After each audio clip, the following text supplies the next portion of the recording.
उत्तर प्रदेश के हमीरपुर में बन रहे एक पुल का स्लैब गिर गया। बेतवा नदी पर वो पुल बनाया जा रहा था। देर रात उसका एक स्लैब गिर गया, नीचे दबकर 6 मजदूरों की मौत हो गई, कुछ मजदूर घायल हो गए। एक रोज पहले उत्तर प्रदेश के कई जिलों में तेज आंधी चली थी, तूफान आया था, तूफानी बारिश हुई थी। पुलिस का कहना है उसी आंधी तूफान में पुल का स्लैब गिर गया और इतना बड़ा हादसा हो गया, कोहराम मच गया, क्योंकि स्लैब के साथ पुल बनाने में इस्तेमाल होने वाला लोहे का ढांचा भी नीचे आ गिरा। भारी भरकम लोहे का ढांचा, उसके नीचे कुछ मजदूर दब गए, लोहे के ढांचे के बीच में फंस गए। कुछ लोगों की मौत हो गई, कुछ घायल हो गए। जो दबे थे वो बुरी तरह चिल्ला रहे थे। पुलिस पहुंची, प्रशासन की टीम पहुंची, बचाव अभियान शुरू हुआ, एसडीआरएफ की टीम को बुलाया गया। जो बेतवा नदी पर पुल है उसमें जो है एक कॉलम, एक सेगमेंट जो है उसमें नीचे गिर गया है। इसमें कुछ लोगों के नीचे दबे हुए होने की आशंका जताई गई थी। इसको सूचना जैसे ही प्राप्त हुई पुलिस और प्रशासन यहाँ मौके पर पहुंचे। मजदूरों को निकालने का काम शुरू हुआ, लेकिन उन्हें निकालना आसान नहीं था। मलबा हटाने के लिए मशीनें लाई गईं। तब तक 6 मजदूरों की मौत हो चुकी थी। जो घायल थे उन्हें निकालने में बचाव टीम के लोगों को काफी मेहनत करनी पड़ी। कई घंटों की मशक्कत के बाद घायलों को बाहर निकाला जा सका। पुलिस कह रही है हादसा रात करीब 3 बजे हुआ। कुछ मजदूर पुल के नीचे सो रहे थे। तेज आंधी आई, तूफान आया, पुल का एक स्लैब गिर गया। उसके साथ साथ लोहे का ढांचा भी भरभरा कर जमीन पर आ गया। कल जो है जो पानी बहुत बरस रहा था और विंड्स और जो हवा बहुत तेज चल रही थी, तो उसकी वजह से जो प्रथम दृष्टया जो बात सामने आ रही है कुछ इस प्रकार है कि शायद उस वजह से हुआ। हमीरपुर शहर से 25 किलोमीटर दूर ललपुरा इलाके में यह हुआ। पुल बेतवा नदी पर ललपुरा और कुरारा के बीच बनाया जा रहा है। उत्तर प्रदेश राज्य सेतु निगम पुल का निर्माण करवा रहा है। पुल की लंबाई करीब 700 मीटर है। करीब 92 करोड़ में यह बनाया जा रहा है। मार्च 2024 में शुरू हुआ था और इस साल दिसंबर तक इसे पूरा किया जाना है। लेकिन उससे पहले ही इतना बड़ा हादसा हो गया। जिन 6 लोगों की मौत हुई उनमें 4 बांदा और 2 हमीरपुर के रहने वाले बताए गए। मजदूर जो यहाँ काम कर रहे थे वो नीचे रात में सो रहे थे। लगभग 3 बजे रात में ये पुल अचानक आंधी तूफान की वजह से गिरा और मलबे में दब करके 6 लोगों की मौत हो गई है। 3 लोगों का रेस्क्यू करके धीरे धीरे निकाला जा चुका है। सीएम योगी आदित्यनाथ ने हादसे पर दुख जताया। जान गंवाने वाले लोगों के परिवारों को 5-5 लाख और घायलों को 50,000 रुपए की आर्थिक मदद का उन्होंने ऐलान किया और हादसे की जांच के आदेश भी जारी कर दिए। इधर उत्तर प्रदेश की राजधानी लखनऊ के चारबाग रेलवे स्टेशन पर एक प्लेटफॉर्म का शेड गिर गया।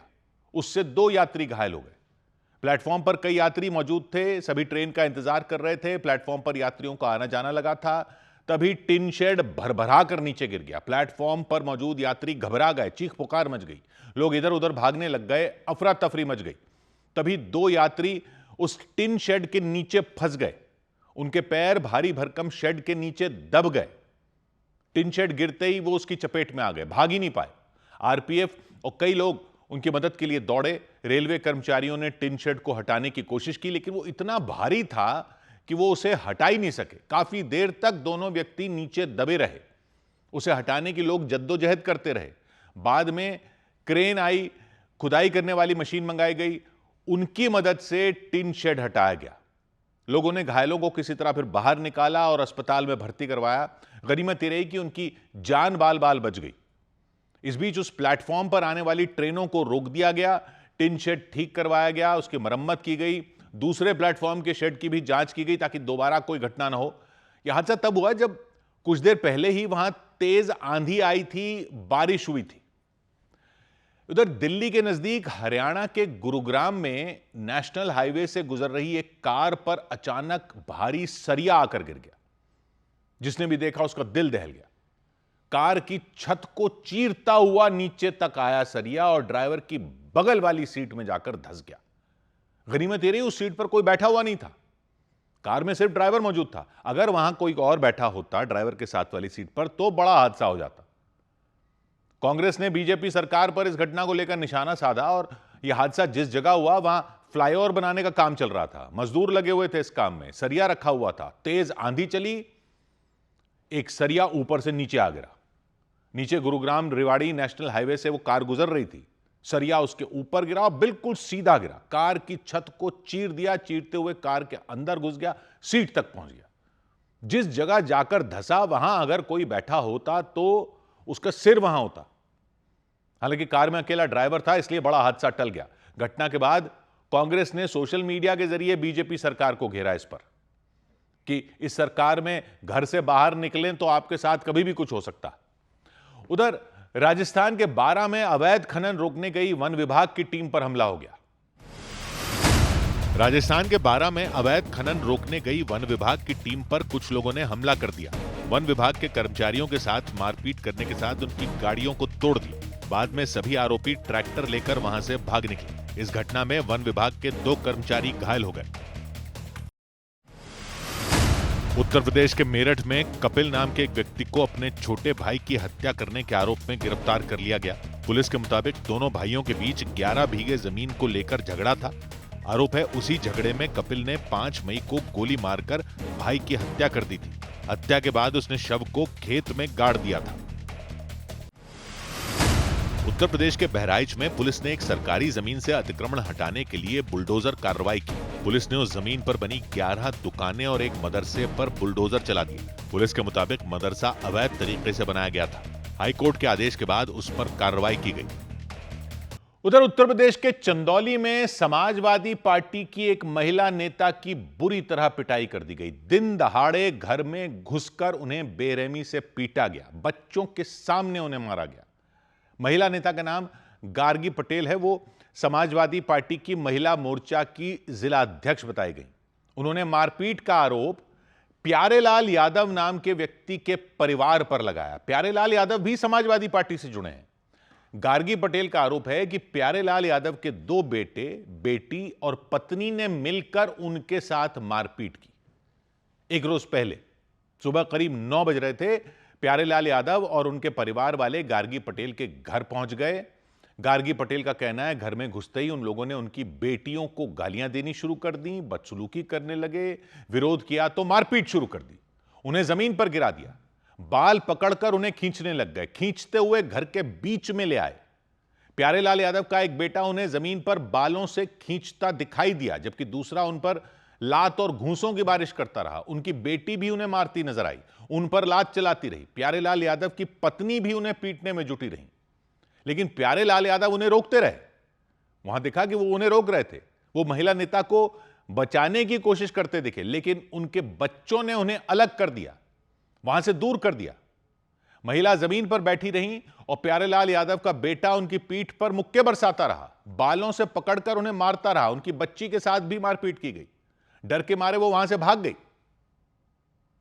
उनका बेटा जो अमित यादव है और मनोज यादव, ये दोनों हमारी बेटी को मारने लगे। मैं उसी में बचाने लगी और बचाने में मुझे बाल पकड़ के घसीट मुझे इतनी बुरी तरीके से मारा गया। प्यारेलाल यादव अपने बच्चों को रोकते रहे, उन्हें वहां से हटाने की कोशिश करते रहे ताकि किसी भी तरह महिला को बचाया जा सके, लेकिन बेटों के सामने उनकी एक नहीं चली, किसी ने भी उनकी नहीं सुनी। गुस्से में एक बेटे ने उन्हें धक्का दे दिया, वो जमीन पर गिर पड़े। उनके सामने ही सभी लोग महिला पर टूट पड़े और बुरी तरह मारते रहे उन्हें। उनका एक बेटा महिला के चेहरे पर मुक्के मारता दिखाई दिया, बेटी ताबड़तोड़ लातें चलाती रही। प्यारेलाल यादव की पत्नी भी मारपीट कर रहे अपने बच्चों का साथ देती नजर आई। देखकर ऐसा लगा जैसे वो लोग पीट पीट कर उनकी जान लेने पर आमादा हैं। मारपीट कर रहे लोग रुकने का नाम ही नहीं ले रहे थे, महिला को जमीन पर गिराकर मारते रहे। तभी एक बेटे ने एक छोटी टेबल उठा ली, उसी से वो उन्हें पीटने में जुट गया। एक बार फिर प्यारेलाल यादव ने रोकने की कोशिश की, महिला को बचाने की कोशिश की, लेकिन न तो उनके बच्चों ने उनकी सुनी, ना ही उनकी पत्नी ने। काफी देर तक महिला की उनके घर में पिटाई की गई, मार मार कर उन्हें अधमरा कर दिया एक तरह से। महिला की बेटी मारपीट कर रहे लोगों के आगे हाथ जोड़ती रही, मां को छोड़ देने की गुहार लगाती रही, लेकिन उसकी गुहार का उन पर कोई असर होता हुआ नहीं दिखा। उल्टा प्यारेलाल यादव का एक बेटा बच्ची को मारने के लिए आगे बढ़ता दिखाई दिया। डर के मारे वो बच्ची भागकर घर के अंदर चली गई। थोड़ी देर बाद वो फिर बाहर आई, उसने फिर से हाथ जोड़कर गुहार लगाई, रोते हुए अपनी मां को छोड़ने की विनती की, लेकिन कुछ नहीं हुआ। टेबल होते हैं पढ़ाई करने वाले, ऐसे पड़े थे मेरे हॉल में। उस टेबल को उठा के जो लोहे की उसकी रॉड होती है उससे बहुत मारा उन्होंने, बहुत मारा उन्होंने। बेरहमी से मारपीट करने के बाद सभी लोग वहां से चले गए। महिला जमीन पर बैठी रहीं, बुरी तरह घायल थी, वो उठ तक नहीं पा रही थीं। तभी प्यारेलाल यादव का एक बेटा वहां पहुंचा, उसने फिर से मारपीट शुरू कर दी। फिर सिर पर लात मारी, थप्पड़ बरसाने लगा, मुक्के बरसाने लगा। उसके पिता ने फिर उसका विरोध किया। हल्ला हो गया, हंगामा हो गया। पड़ोस में रहने वाली एक महिला वहां पहुंच गई। उन्होंने गार्गी पटेल को तब सहारा दिया, सहारा देकर उन्हें चारपाई पर बैठाया और थोड़ी देर बाद प्यारेलाल यादव और उनके परिवार के लोग वहां से चले गए। घायल हालत में महिला को इलाज के लिए अस्पताल ले जाया गया। उनके मुताबिक जमीन का झगड़ा था और जमीन के झगड़े को लेकर उन पर हमला किया गया। उनका कहना है जमीन के झगड़े में और पैसों को लेकर प्यारेलाल यादव के परिवार से उनका लंबे वक्त से झगड़ा चल रहा है, तनातनी चल रही है। आरोप लगाया कि प्यारेलाल यादव के परिवार वाले उनकी जमीन हड़पना चाहते थे, उनसे पैसे ऐंठने के चक्कर में थे। कई जमीनों में लमसम 1 करोड़ 12 लाख लगभग हमने लगाए हैं। अब इन लोग की नीयत थी उस पैसे की हड़पने की, कि इसी बहाने आरोप लगा के बदनाम करके पैसे को हड़प लिया जाए। महिला ने सिद्धांत जायसवाल नाम के व्यक्ति पर साजिश में शामिल होने का आरोप लगाया। उनके मुताबिक सिद्धांत भी समाजवादी पार्टी से जुड़ा है। उनका कहना है उसी ने प्यारेलाल यादव के परिवार को उनके खिलाफ भड़काया। पहले सिद्धांत जायसवाल जो हमारी पार्टी के हैं, उन्होंने मुझे पार्टी के रैली पे कहा था मजाक में कि तुम हमें ही काटा, तो उनके घर के लोगों को भड़काया। यह तो महिला ने कहा, लेकिन प्यारेलाल यादव ने जमीन के झगड़े की बात से इनकार किया। उनका कहना है जमीन और पैसों को का कोई मुद्दा ही नहीं है, कोई झगड़ा ही नहीं है। प्यारेलाल यादव कह रहे हैं उनके परिवार को यह लगता है कि गार्गी पटेल और उनका अवैध रिश्ता है, इसी वजह से परिवार के लोगों ने उनके साथ मारपीट की। तो आपके परिवार को इस बात का शक हो गया कि आपका और गार्गी का संबंध है, ये बात है जी। इसी बात को लेकर के विवाद हुआ है? इसी बात के लिए, और कोई पैसा कोई कुछ नहीं। और जो गार्गी करी कि 1 करोड़ 12 लाख रुपए ये कहते तो एकदम सरासर गलत है सर। तो महिला की शिकायत पर पुलिस ने मारपीट के आरोप में 5 लोगों के खिलाफ केस दर्ज किया। पुलिस मामले से जुड़े हर पहलू को खंगालने में जुट गई कि मारपीट के पीछे की असली वजह क्या है। इधर कांग्रेस नेता राहुल गांधी ने सीबीएसई के बोर्ड रिजल्ट में गड़बड़ी के आरोपों को लेकर एक बार फिर केंद्र सरकार पर हमला बोला। सीबीएसई के बोर्ड रिजल्ट में गड़बड़ी के आरोपों के बीच राहुल गांधी ने एक बार फिर केंद्र सरकार पर निशाना साधा। उन्होंने आरोप लगाया कि ओएसएम पोर्टल का ठेका दिए जाने में नियमों को ताक पर रखा गया था। ओएसएम पोर्टल यानी वो वेबसाइट जिसके जरिए इस बार 10वीं और 12वीं की परीक्षा देने वाले छात्रों की कॉपियों की जांच ऑनलाइन की गई। दिल्ली में कर्नाटक के डिप्टी सीएम डीके शिवकुमार ने राहुल गांधी से मुलाकात की। इस दौरान कांग्रेस अध्यक्ष मल्लिकार्जुन खड़गे भी मौजूद रहे। राहुल गांधी से मुलाकात से पहले डीके शिवकुमार ने एआईसीसी महासचिव केसी वेणुगोपाल से मुलाकात की थी। खबर है कि डीके शिवकुमार जल्द ही मुख्यमंत्री पद की शपथ ले सकते हैं। पंजाब निकाय चुनाव में आम आदमी पार्टी ने बड़ी जीत दर्ज की। राज्य के 1977 वार्ड में 1527 वार्ड के नतीजे घोषित किए गए। उनमें आम आदमी पार्टी ने 753 वार्डों पर जीत दर्ज की। कांग्रेस ने 299 और अकाली दल ने 153 वार्डों में जीत हासिल की, जबकि बीजेपी को 90 वार्ड में जीत मिली।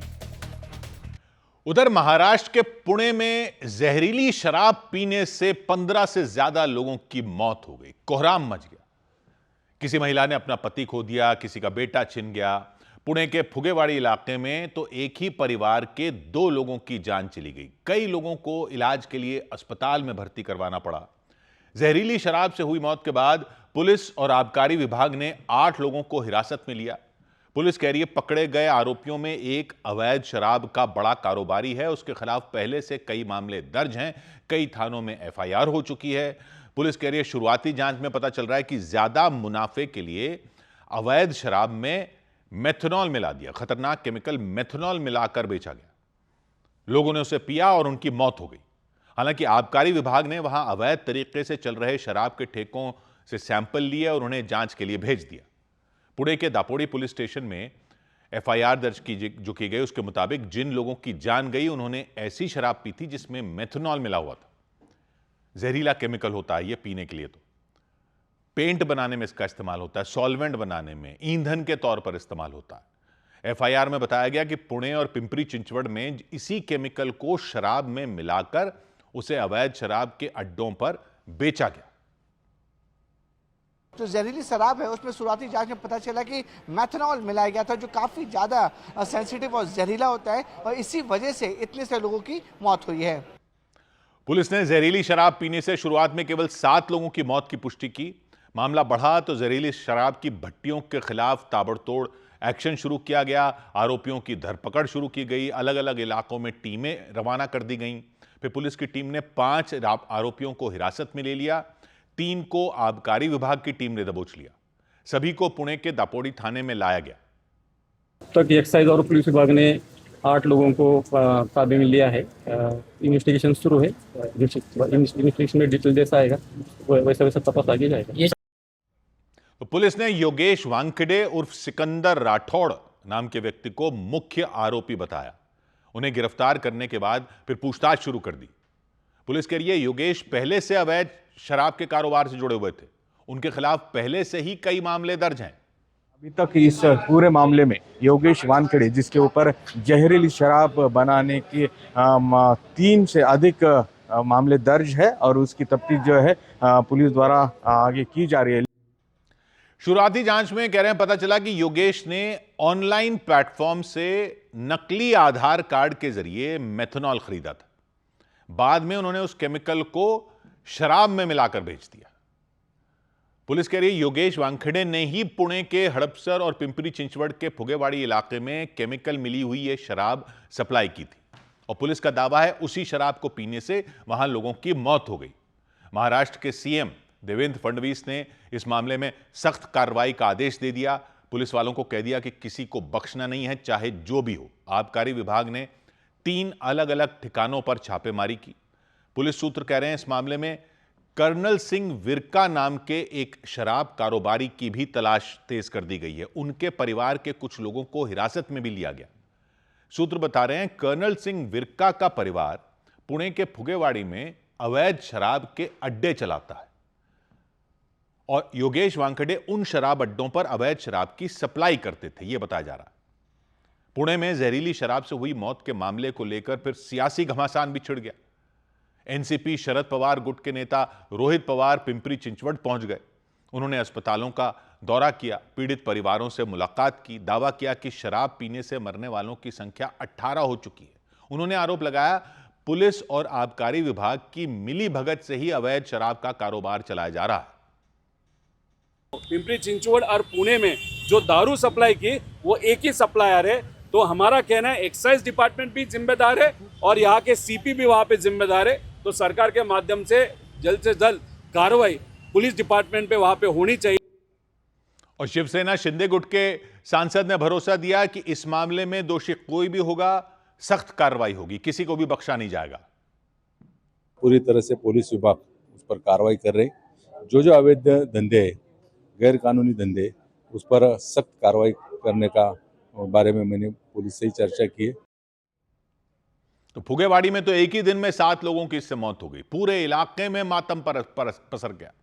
न्यूज़ 18 इंडिया पिंपरी चिंचवड़ के उस इलाके में है जहां पर 8 से 10 लोगों की मौत हुई है। ये इलाका जो है वो फुगेवाड़ी है और फुगेवाड़ी में बताया जा रहा है कि अवैध तरीके से जो आरोपी है वो जहरीली शराब बनाता भी था और अपने घर में लोगों को पिलाता भी था। एक महिला ने वहां बताया कि उनके पति की मौत भी जहरीली शराब की वजह से ही हुई। उन्होंने बताया कि जब पति की तबीयत बिगड़ी तो वो उन्हें लेकर एक अस्पताल से दूसरे अस्पताल भागी, लेकिन इलाज के बाद भी जान उनकी नहीं बचाई जा सकी। उस महिला ने शराब के अड्डे चलाने वालों पर अपना गुस्सा निकाला और पुलिस पर कार्रवाई नहीं करने का आरोप लगाया। कितनी बार कंप्लेंट के लिए, कितनी बार पुलिस आते जाते, पुलिस को खाली पैसा मिलता है, कुछ नहीं, उस पर एक्शन कभी किसी ने कुछ नहीं लिया। तो ये कि इधर तो भी रुकना चाहिए, ये सरकार ने भी कुछ तो ये करना चाहिए, एक्शन लेनी चाहिए। फुगेवाड़ी के लोग बता रहे हैं कि बिना खौफ के उनके इलाके में अवैध शराब भट्टियां और शराब के अड्डे धड़ल्ले से चलते हैं। शिकायत करने पर भी कोई एक्शन नहीं लिया गया। कभी किसी दबाव में कार्रवाई हुई भी तो थोड़े ही दिनों में फिर से अवैध शराब का कारोबार शुरू हो गया। ये लोग कह रहे हैं वहां के। पुणे में हुई मौतों के बाद एनसीपी शरद पवार गुट के नेता रोहित पवार अपने समर्थकों के साथ अवैध शराब के अड्डों पर भी पहुंच गए। उन्होंने हड़पसर इलाके में बने अड्डों को तोड़ना शुरू कर दिया।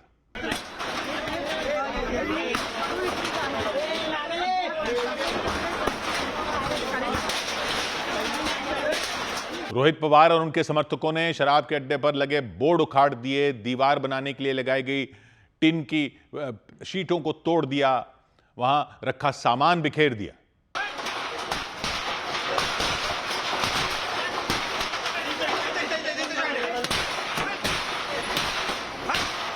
रोहित पवार का कहना है जब पुलिस प्रशासन कार्रवाई नहीं करेगा तो आम लोगों को ही जिम्मेदारी हाथ में लेनी पड़ेगी। अपने समर्थकों के साथ करीब आधे घंटे तक वो अवैध शराब के अड्डों पर तोड़फोड़ करते रहे। वो और उनके समर्थकों ने चेतावनी दी कि अगर उस इलाके में दोबारा शराब के अवैध अड्डे खुले तो वो फिर आएंगे और फिर उन्हें तोड़ देंगे। उधर खबर है कि अगले हफ्ते शुवेंदु अधिकारी सरकार में मंत्रिमंडल विस्तार हो सकता है।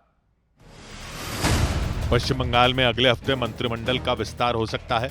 सूत्रों के मुताबिक कैबिनेट विस्तार को लेकर मुख्यमंत्री शुवेंदु अधिकारी की केंद्रीय नेतृत्व के साथ कई दौर की बातचीत हो चुकी है। खबर है कि मुख्यमंत्री अपने पास गृह मंत्रालय और वित्त विभाग रख सकते हैं। पश्चिम बंगाल को स्वच्छ और सुंदर बनाने के लिए 1 सितंबर से एक अभियान शुरू किया जाएगा। इसके तहत स्वच्छ ऐप लॉन्च किया जाएगा। सड़क पर कूड़ा फेंकने, थूकने और खुले में पेशाब करने वालों पर जुर्माना लगाया जाएगा। बिहार के सिवान में एक युवती एक टावर के ऊपर चढ़ गई। पुलिस के मुताबिक वो युवती अपने इलाके में रहने वाले एक लड़के को पसंद करती है और उस लड़के से शादी करना चाहती है, लेकिन उसके परिवार के लोगों ने शादी कराने से इनकार कर दिया। इससे नाराज होकर वो टावर पर चढ़ गई। उत्तराखंड के पौड़ी गढ़वाल में सड़क पर एक तेंदुआ और एक मोटरसाइकिल सवार के बीच टक्कर हो गई। पौड़ी श्रीनगर हाईवे पर यह हादसा हुआ। इसमें वो तेंदुआ और वो मोटरसाइकिल सवार दोनों घायल हो गए। इधर दिल्ली में एक एसी फटने से एक रिटायर्ड आईएएस अधिकारी की मौत हो गई। हौस-खास इलाके में रिटायर्ड अधिकारी अपने परिवार के साथ वहां रहते थे, उनकी मौत हो गई। उनका बेटा झुलस गया हादसे में। हालांकि वो खतरे से बाहर हैं, लेकिन धनेंद्र कुमार नाम के रिटायर्ड आईएएस अधिकारी की जान चली गई। एसी की इंडोर यूनिट में धमाका हुआ। कह रहे हैं इसके बाद आग लग गई जो घर के कई कमरों में फैल गई।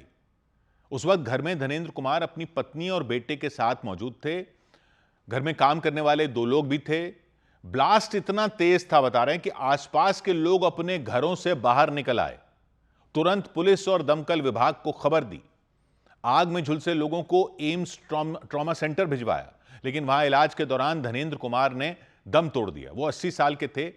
घर में काम करने वालों के मुताबिक हादसे के वक्त वो सो रहे थे, तभी एसी फट गया, आग लग गई और पूरे कमरे को आग ने अपनी चपेट में ले लिया।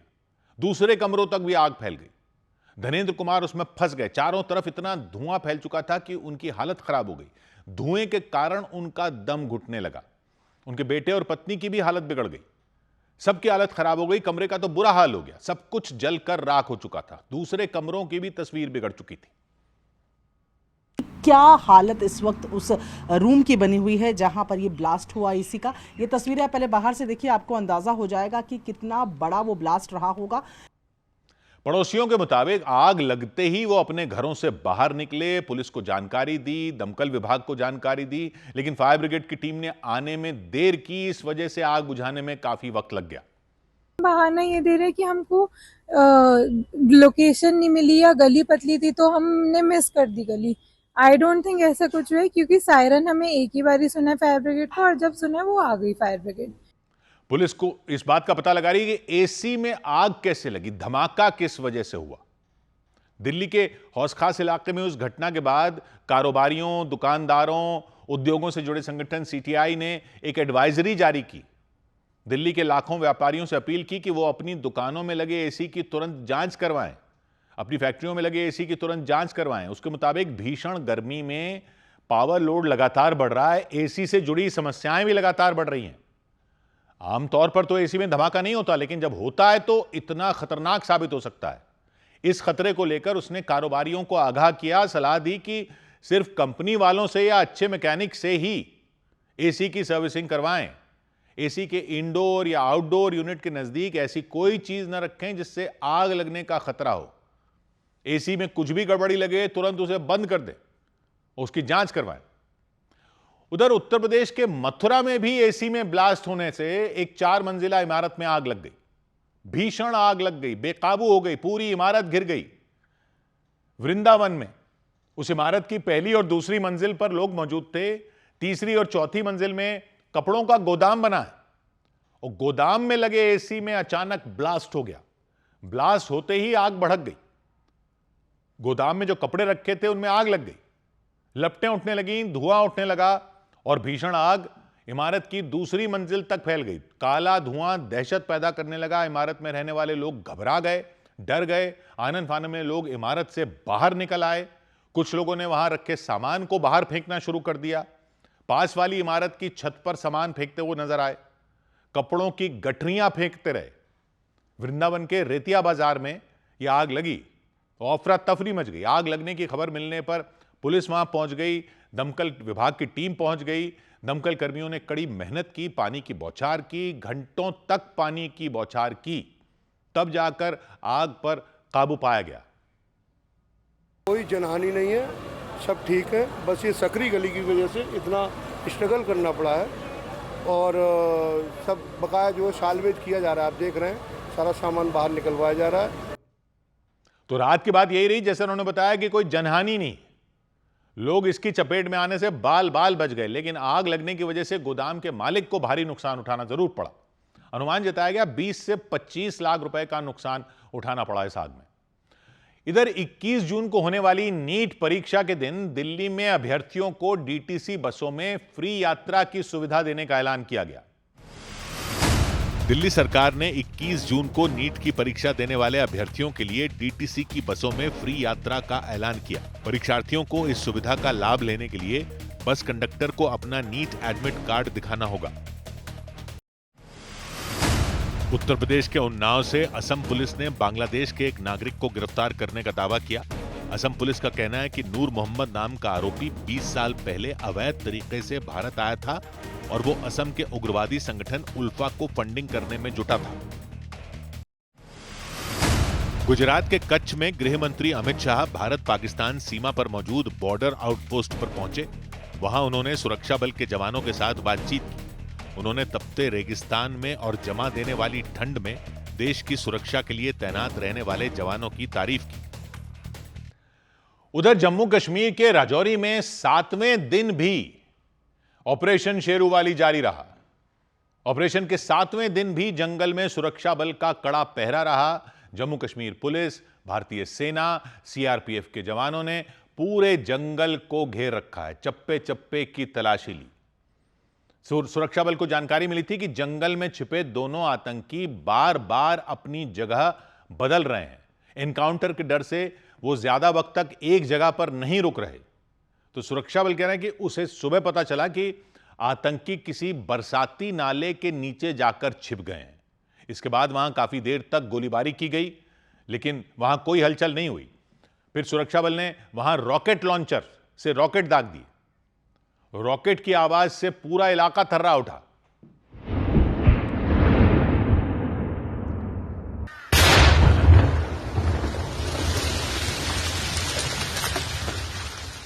ऑपरेशन शेरूवाली राजौरी में अब तक का सबसे लंबा चलने वाला आतंकी ऑपरेशन है। 1 हफ्ते से चल रहा।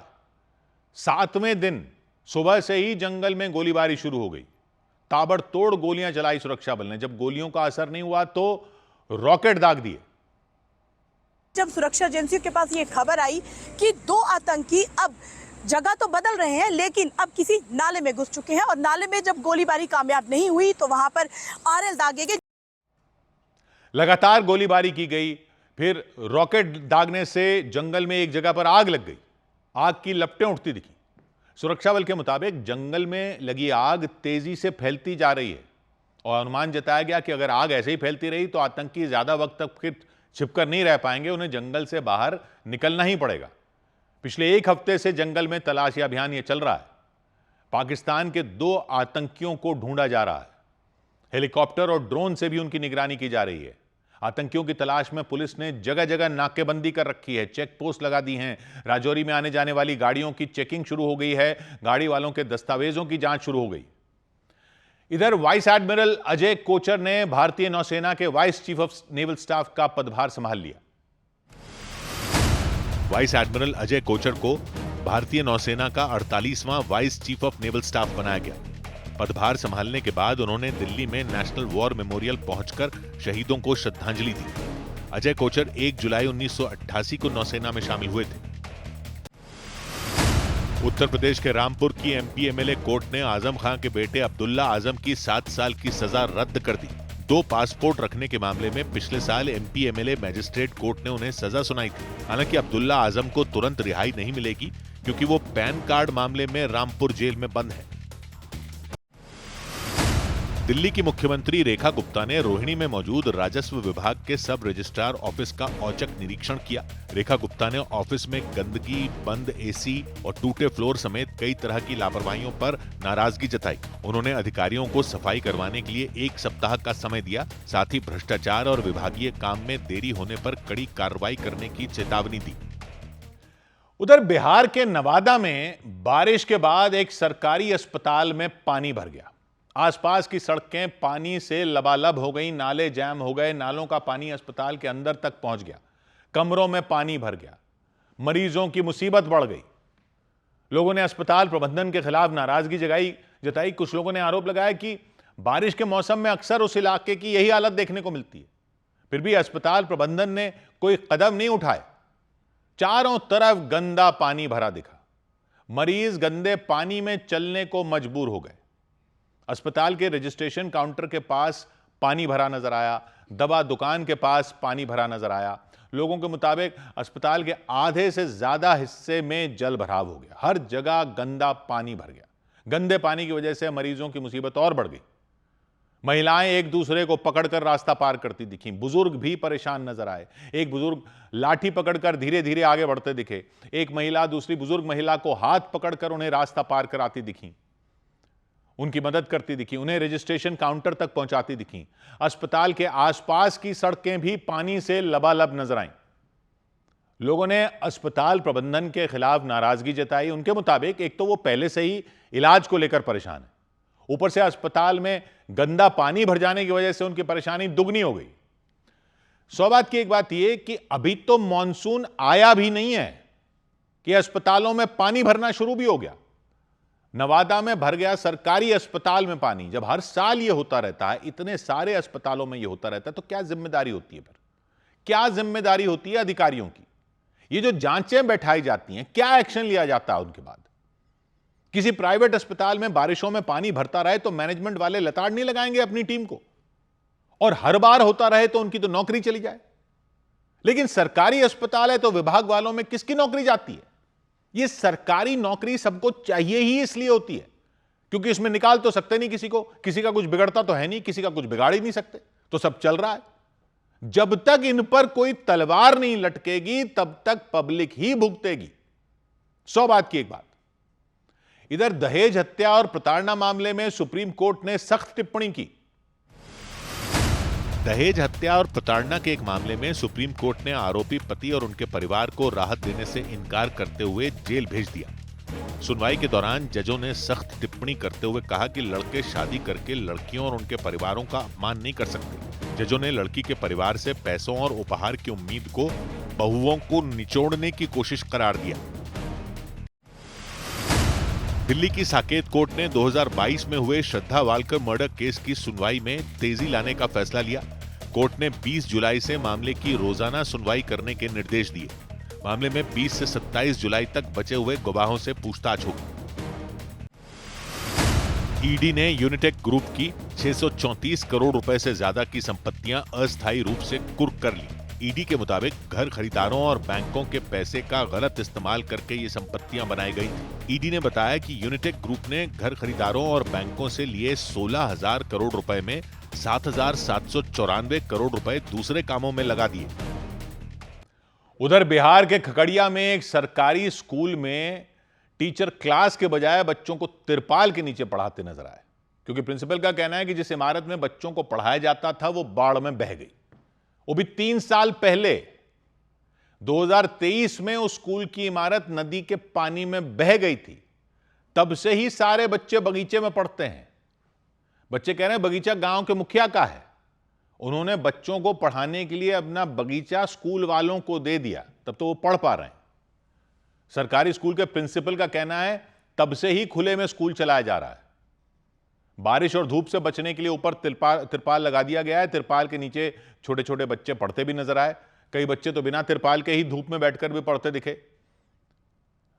कह रहे हैं वहां 200 से ज्यादा बच्चे पढ़ते हैं। बच्चों के मुताबिक जब तेज आंधी आती है, बारिश होती है तो तिरपाल भी उड़ जाता है। हालत ऐसी हो जाती है कि उन्हें आसपास के घरों में छिपना पड़ता है। ये तिरपाल उड़ गया था अंधे द्वारा, और बारिश होते हैं तो हमारे लोग को बहुत दिक्कत होते हैं।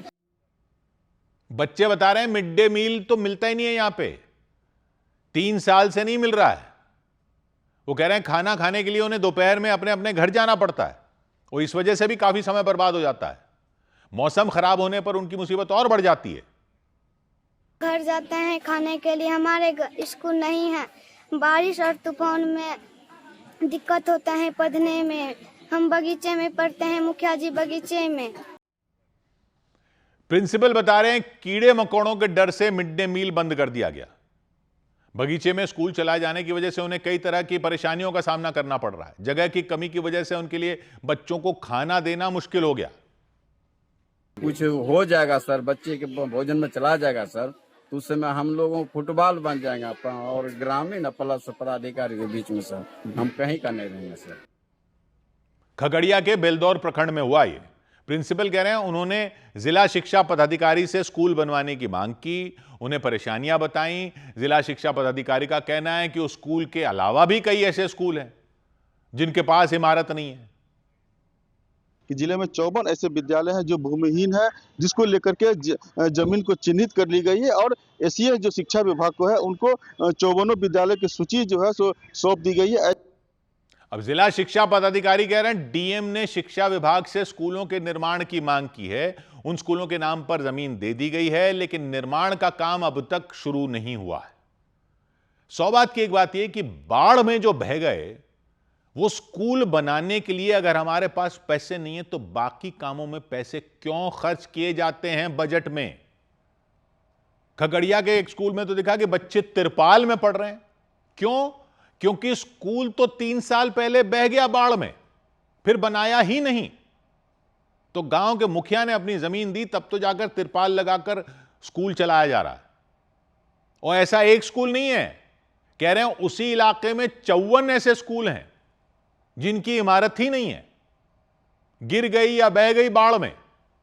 उस इलाके में इतने, तो पूरे बिहार में तो पता नहीं कितने। 2-2, 3-3 साल हो गए, किसी को कोई मतलब नहीं है क्या? अधिकारियों की नौकरियां तो चले जा रही हैं, बच्चों की पढ़ाई कैसे चलेगी, कौन देखेगा? प्रिंसिपल कह रहे हैं मिड डे मील नहीं दे रहे। क्यों नहीं दे रहे? क्योंकि खुले में मिड डे मील बनाएंगे तो पता नहीं क्या कीड़ा मकोड़ा चला जाए, तो फिर प्रिंसिपल की जान आफत में आ जाएगी। तो ये सब बजट कहां जा रहे हैं विभागों के? बिहार में पुल गिरते तो लोगों ने खूब देख लिए और आए दिन हाय तौबा भी मचती रहती है, लेकिन ये जो स्कूल ही बह चुके हैं उस पर किसी का ध्यान नहीं गया क्या? गरीबों के बच्चे पढ़ते हैं तो कौन देख रहा है? विभाग वालों की नौकरी चले जा रही है। क्या पैसा नहीं मिलता विभाग को? मिलता है तो जाता कहां है? और नहीं मिलता तो इससे ज्यादा कौन सा खर्चा ज्यादा जरूरी है जो किया जा रहा है? बच्चों की पढ़ाई से बड़ी इन्वेस्टमेंट कौन सी है? 100 बात की एक बात। इधर बीसीसीआई ने आईपीएल मैचों के दौरान खिलाड़ियों और सपोर्ट स्टाफ के स्मार्ट सनग्लासेस पहनने पर सख्ती कर दी।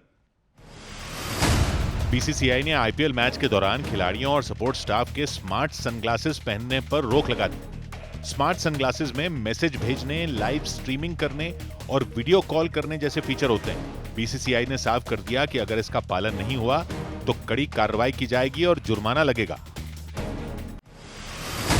ऋषभ पंत ने IPL team Lucknow super giants की कप्तानी छोड़ दी। टीम मैनेजमेंट ने बयान जारी कर बताया कि ऋषभ पंत ने खुद कप्तानी छोड़ने का अनुरोध किया था, जिसे स्वीकार कर लिया गया। लखनऊ की टीम इस सीजन में 10वें और आखिरी स्थान पर रही। पिछले सीजन में भी टीम का प्रदर्शन अच्छा नहीं रहा था। दिल्ली पुलिस ने आईपीएल मैचों के दौरान दर्शकों के महंगे मोबाइल फोन चोरी करने वाले गैंग का भंडाफोड़ करने का दावा किया। पुलिस ने इस गैंग के 4 सदस्यों को गिरफ्तार किया। पुलिस के मुताबिक चोरी किए गए मोबाइल फोन नेपाल, श्रीलंका, बांग्लादेश और मलेशिया भेजे जा रहे थे। केंद्रीय खेल मंत्री मनसुख मांडविया ने एशियन अंडर 20 एथलेटिक्स चैंपियनशिप में स्वर्ण पदक जीतने वाली पूजा सिंह को बधाई दी। पूजा ने 1.93 मीटर की छलांग लगाकर नया नेशनल रिकॉर्ड बनाया। इधर उत्तर प्रदेश के बरेली में एक सरकारी स्कूल के शिक्षकों के लिए जारी किए गए नए आदेश पर बवाल हो गया। बेसिक शिक्षा विभाग ने आदेश जारी किया कि बरेली के हर स्कूल को 46 किलो भूसा जमा करना होगा। भूसा, पशु चिकित्सा अधिकारी के ऑफिस में भूसा जमा कराना होगा। स्कूल को भूसा जमा कराने की रसीद लेनी होगी और इस काम को पूरा करने के लिए 1 हफ्ते का वक्त दिया। ऐसा नहीं करने पर चेतावनी भी दी गई, कार्रवाई की। आदेश नहीं मानने वाले स्कूलों और शिक्षकों के खिलाफ कार्रवाई होगी, ये चेतावनी दी गई है। तो आदेश सामने आते शिक्षक नाराज हो गए, उन्होंने इसका विरोध किया। ये अव्यवहारिक है, ये शिक्षक की गरिमा के विपरीत है और शिक्षकों से हम ये काम करवाएंगे तो समाज में संदेश अच्छा नहीं जाएगा। शिक्षक कह रहे हैं उनके पास पहले ही जनगणना करने की जिम्मेदारी है, अब उन्हें भूसा जुटाने का काम सौंप दिया गया है। समय जनगणना में लगे हुए हैं तो एक हाथ में हम जनगणना के मतलब हुए कागज वगैरह मतलब ये सब चीज़ हाथ में लें और दूसरे हाथ में मतलब हुए ऐसे करके कट्टा लटकाएं, यही तो हो सकता है भूसा के लिए। विरोध बढ़ गया तो डीएम अविनाश सिंह ने सफाई दी। उन्होंने गायों की सेवा को धार्मिक काम बताया और सभी से इसमें योगदान करने की अपील की। ग्रंथों में भी लिखा कि गायों की पूजा करना जो है एक पुण्य का काम होता है, एक धार्मिक कार्य होता है। तो हम सभी लोग मिलकर जो है एक प्रयास करते हैं कि इनकी उचित देखभाल की जाए। डीएम कह रहे हैं गायों के लिए बरेली के हर ब्लॉक में भूसा बैंक बनाया गया है। कई अधिकारियों से गोवंश को गोद लेने की अपील की गई है, तो जरूरत पड़ने पर एनजीओ और सामाजिक संगठनों की भी मदद ली जाएगी। लेकिन 100 बात की एक बात यह कि सरकारी स्कूल खोलकर तो जैसे एहसान किया गया है पब्लिक पर। टीचरों को पढ़ाई के अलावा भी इतने सारे काम पकड़ा दिए जाते हैं, तो उनको पढ़ाई के लिए क्या बोलेगा कोई कि क्या पढ़ा रहे हो। जनगणना करवाने के लिए सरकारी टीचर, चुनाव आयोग की लिस्ट बनाने के लिए सरकारी टीचर, अब कह रहे हैं भूसा लाकर दो गायों का। बरेली में विरोध हो गया, टीचरों को कह दिया कि गायों की देखभाल करनी है तो भूसा जमा करो। एक तो वैसे ही सरकारी स्कूलों में पढ़ाई का जो हाल है सो है, ऊपर से टीचरों का जो हाल है वो भी सब देख ही रहे हैं। लेकिन अगर उनसे बाकी सारे काम भी रोजाना करवाते रहेंगे तो उनको पढ़ाने के लिए कोई क्या बोल पाएगा। बच्चे तो गए भाड़ में। पहले चुनावों में ड्यूटी लगती थी तो वो तो चलो रोज का काम नहीं था, भाई चुनाव होते थे तभी होता था, चुनाव में ही थोड़ा सा होता था। अब तो सारे ही काम उनसे करवा रहे हैं। प्राइवेट स्कूलों में भी बहुत काम करवाते हैं, लेकिन वो पढ़ाई से जुड़े हुए काम होते हैं ना, स्कूल से जुड़े हुए काम होते हैं ना टीचरों के। सरकारी वाले क्या एक्स्ट्रा लेबर हैं सरकारी विभागों की, खाली बैठे रहते हैं तो कोई उनको काम दे दो। अरे काम देना है तो पढ़ाने से जुड़ा हुआ काम दो ना। देखो कि पढ़ाई कैसी हो रही है सरकारी स्कूलों में, भूसा कहां भरा हुआ है ये देखो। इनको क्यों लगा रहे हो भूसा लाने में। 100 बात की एक बात। इधर गुजरात के सूरत में पुलिस ने विदेशों में नौकरी दिलाने के नाम पर ठगी करने वाले एक गिरोह का पर्दाफाश किया। गुजरात के सूरत में पुलिस ने कनाडा में नौकरी दिलाने के नाम पर करोड़ों की ठगी करने वाले गिरोह का पर्दाफाश किया। पुलिस ने इस गिरोह के मुख्य आरोपी को पंजाब के मोहाली से गिरफ्तार किया। पकड़े गए आरोपियों के पास से पुलिस ने कुछ दस्तावेज भी बरामद किए। उत्तर प्रदेश के मिर्जापुर में पुलिस ने 2 गाड़ियों में करोड़ों रुपए से भरे बैग बरामद करने का दावा किया। पुलिस ने इनकम टैक्स विभाग की मदद से रुपयों की गिनती की। इनकम टैक्स विभाग की टीम उन रुपयों की जांच में जुट गई। बिहार की पूर्व मुख्यमंत्री राबड़ी देवी को पटना में 39 हार्डिंग रोड का बंगला अलॉट किया गया। उन्हें पहले 10 सर्कुलर रोड का बंगला मिला था। अब वो बंगला बिहार सरकार में मंत्री नंदकिशोर राम को आवंटित कर दिया गया। बहुत बड़ी खबर आ रही है, जंग से जुड़ी ब्रेकिंग न्यूज आ रही है। डोनाल्ड ट्रंप ने स्ट्रेट ऑफ हॉर्मुज से नाकेबंदी हटाने की घोषणा कर दी है ओमान की खाड़ी से अमेरिकी नेवी की पाबंदी हटाने का ऐलान कर दिया है डोनाल्ड ट्रंप ने। ईरान के जहाजों को रोकने के लिए स्ट्रेट ऑफ हॉर्मुज के बाहर ओमान की खाड़ी में पिछले कई दिन से अमेरिका ने नाकेबंदी लगा रखी थी, उसे ट्रंप ने हटाने की घोषणा कर दी और यह संकेत दिए कि ईरान के साथ जल्द समझौता हो सकता है। अमेरिकी न्यूज वेबसाइट एक्सियोस ने भी पहले रिपोर्ट दी कि ईरान और अमेरिका युद्ध रोकने के एक प्रस्ताव पर सहमत हो गए हैं। इंतजार बस इस बात का है कि डोनाल्ड ट्रंप इस पर मोहर लगा दें, समझौते को हरी झंडी दे दें। ट्रंप ने भी इसके संकेत दे दिए। स्ट्रेट ऑफ हॉर्मुज से तो उन्होंने नाकेबंदी हटा दी। रिपोर्ट से पता चला कि अमेरिका और ईरान के अधिकारी जिस प्रस्ताव के लिए तैयार हुए हैं वो 60 दिन के लिए है। 2 महीने तक सीज फायर बढ़ाने पर सहमति बनी है। इन 60 दिनों में दोनों देशों के बीच एक बार फिर बातचीत शुरू होगी। स्ट्रेट ऑफ हॉर्मुज के मुद्दे पर बात होगी, परमाणु और यूरेनियम के मुद्दे पर बात होगी, ईरान पर लगे प्रतिबंधों के मुद्दे पर बात होगी, लेबनान में चल रही लड़ाई के मुद्दे पर भी बात होगी। हालांकि जिस प्रस्ताव पर दोनों देशों के राजी होने का दावा किया गया एक्सियोस की रिपोर्ट में, ईरान की तरफ से उस पर अभी कोई प्रतिक्रिया नहीं आई है और तो और उसने हॉर्मुज गलियारे में 4 जहाजों पर हमला करने का भी दावा कर दिया। ईरान की IRGC सेना ने बताया उसने स्ट्रेट ऑफ हॉर्मुज में घुसने की कोशिश कर रहे उन जहाजों पर गोलीबारी की, उन पर हमला किया। IRGC का कहना है उन जहाजों ने नियमों का पालन नहीं किया था, वो बिना इजाजत वहां पहुंच गए थे, इसलिए उन पर गोलियां बरसा दी गईं। लौटने के लिए उन्हें मजबूर कर दिया गया। हालांकि वो चारों जहाज किस देश के थे, उन पर क्या लदा था, इसके बारे में IRGC ने कुछ नहीं बताया। लेकिन ईरान की इस कार्रवाई ने साफ कर दिया कि हॉर्मुज गलियारे पर वो अपनी पकड़ ढीली नहीं होने देगा। वहां से जहाजों का आना जाना तब तक आसान नहीं होगा जब तक ईरान ऐसा नहीं चाहेगा। ये कार्रवाई ऐसे समय पर की गई है जब बीते 48 घंटों में 2 बार झड़प हो चुकी है। अमेरिका और ईरान की सेनाओं में टक्कर हो चुकी है। दोनों एक दूसरे पर हमले का दावा कर चुके हैं, यानी तनाव चरम पर है। लेकिन उसके बाद सीज फायर अब भी बरकरार है और अब ट्रंप ने घोषणा कर दी कि वो स्ट्रेट ऑफ हॉर्मुज के बाहर जो उन्होंने नाकेबंदी लगाई हुई है, यानी अमेरिका ने जो नाकेबंदी लगाई हुई है, वो हटा रहे हैं। बातचीत और शांति की कोशिशें जारी हैं। ये रिपोर्ट कह रही है अमेरिका और ईरान के अधिकारी 60 दिन तक युद्ध विराम बढ़ाने के एक प्रस्ताव पर मान गए हैं। इस प्रस्ताव का मकसद है दोनों देशों में बढ़े तनाव को कम करना, युद्ध को आगे बढ़ाने से रोकना और ईरान के परमाणु कार्यक्रम पर बातचीत शुरू करना। ऐसे में यह प्रस्ताव लागू होता है तो अगले 2 महीने के लिए पश्चिम एशिया में बमबारी रुक सकती है और बातचीत में भी सब कुछ ठीक ठाक रहा तो लड़ाई फिर आगे के लिए फिर खत्म भी हो सकती है। इस प्रस्ताव की जो सबसे अहम शर्तें बताई जा रही हैं उनमें स्ट्रेट ऑफ हॉर्मुज और ईरान के परमाणु कार्यक्रम का मुद्दा सबसे ऊपर है। रिपोर्ट कह रही है 60 दिन वाला यह प्रस्ताव लागू होता है तो हॉर्मुज गलियारा पूरी तरह खुल जाएगा। वहां से जहाज बिना किसी रोक टोक के आ जा सकेंगे। ईरान की सेना उन पर हमले नहीं करेगी। स्ट्रेट ऑफ हॉर्मुज से पाबंदी हट जाएगी। वहां समंदर में बिछाई गई लैंडमाइन यानी बारूदी सुरंगें भी ईरान 30 दिन के अंदर हटा देगा, यह रिपोर्ट कह रही है। इसके जवाब में अमेरिका अपनी नाकेबंदी खत्म कर चुका है। अमेरिका ने तो नाकेबंदी खत्म करने का ऐलान कह दिया। ट्रंप ने इसकी घोषणा कर दी। अमेरिका की नेवी ने पिछले 1.5 महीने से हॉर्मुज गलियारे के बाहर पहरा लगा रखा था। ईरान के जहाजों को रोकने में जुटी है, उसके तेल कारोबार पर लगाम कसने में जुटी है, उसे आर्थिक चोट पहुंचाने में जुटी है अमेरिकी सेना। उसे रोकने का ऐलान कर दिया डोनाल्ड ट्रंप ने। हालांकि 60 दिन वाले जिस प्रस्ताव पर बात बनने का दावा किया गया उस रिपोर्ट में, वो अभी पक्का नहीं हुआ है। कहा जा रहा है कि इस पर अंतिम फैसला लेने से पहले डोनाल्ड ट्रंप थोड़ा वक्त लेना चाहते हैं। हर शर्त के फायदे नुकसान के बारे में बारीकी से अभी सोच विचार करना चाहते हैं, क्योंकि इस प्रस्ताव में ईरान के परमाणु कार्यक्रम का भी जिक्र है। ट्रंप ने ईरान के खिलाफ जब युद्ध की शुरुआत की थी तब भी यही कहा था कि उनका मकसद है ईरान को परमाणु ताकत बनने से रोकना, न्यूक्लियर वेपन बनाने से उसे रोकना।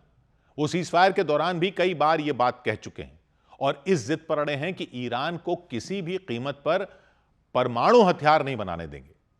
यह रिपोर्ट कह रही है कि ईरान और अमेरिका के अधिकारी 60 दिन के जिस प्रस्ताव के लिए तैयार हुए हैं उसमें ईरान के परमाणु कार्यक्रम पर रोक की बात कही गई है। कहा गया है कि ईरान को वादा करना होगा कि वो कभी परमाणु हथियार नहीं बनाएगा और बातचीत के दौरान सबसे पहले इस बात पर चर्चा होगी कि ईरान के पास जो यूरेनियम है उसे कैसे नष्ट किया जाए।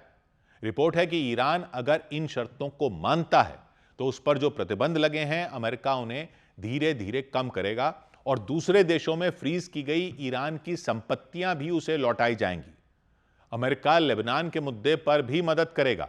ऐसा प्रस्ताव में कहा गया है कि वो इजरायल और हिजबुल्लाह के बीच चल रही लड़ाई को खत्म कराने की कोशिश करेगा। हालांकि रिपोर्ट यह भी कहती है कि 60 दिन वाले इस प्रस्ताव पर न तो डोनाल्ड ट्रंप ने अभी अंतिम मोहर लगाई है, न ही ईरान की सरकार ने इस पर कुछ कहा है।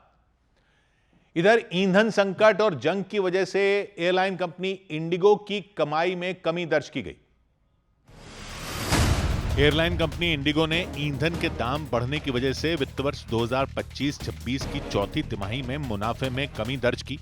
तीसरी तिमाही में उसका नेट प्रॉफिट 3068 करोड़ रुपए था, जो चौथी तिमाही में घटकर 2536 करोड़ रुपए हो गया। अमेरिका और ईरान के बीच डील को लेकर अनिश्चितता से शेयर बाजार में जबरदस्त गिरावट आई।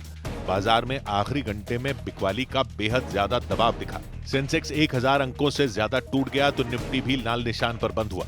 इस बीच निवेशकों की संपत्ति 5,17,000 करोड़ रुपए घट गई।